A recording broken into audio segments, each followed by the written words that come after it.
নমস্কার বন্ধুরা, কেমন আছো সবাই? ভবঘুরে ব্লগে সবাইকে জানাই স্বাগত।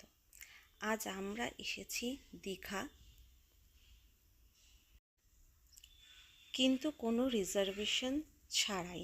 পুরো জার্নিটাই হচ্ছে লোকাল ট্রেনে আসার অভিজ্ঞতাটাই আজ আমি আপনাদের সাথে শেয়ার করছি। সকাল 6:15 হাওড়া থেকে পাঁশকুড়া লোকালে এসেছি মেছেদা অবধি। মেছেদায় এসে পৌঁছেছি 7:46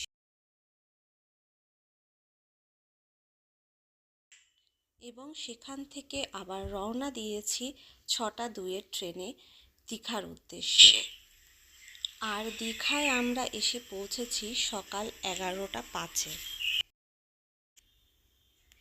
এই স্পর্শটাই হচ্ছে অসাধারণ। এই যে জলের যে স্পর্শ, এটাই হচ্ছে এইটা মাত্র 45 টাকার মধ্যেই চলে আসা যায় হাওড়া থেকে দীঘা। তবে আমার মতে যেটা বলে, উইকেন্ডে না আসাটাই ভালো, কারণ মেছেদা থেকে একটু ভিড় হয়। মেছেদা অবধি ঠিক আছে, কিন্তু তারপরে ভালোই ভিড় হয়। আর হ্যাঁ, এটা উদয়পুর বিচ, দীঘারই পাশে, উড়িষ্যার মধ্যে পড়ছে। এখানে আমরা এই প্রথমবার আসলাম। আর আপনাদের যদি ভিডিওটা ভালো লেগে থাকে এবং কিছু যদি হেল্প হয়, তাহলে অবশ্যই একটা লাইক করে দেবেন। আর যদি কিছু ভুল ত্রুটি হয়ে থাকে তাহলে কমেন্ট করে জানিয়ে দেবেন। ধন্যবাদ।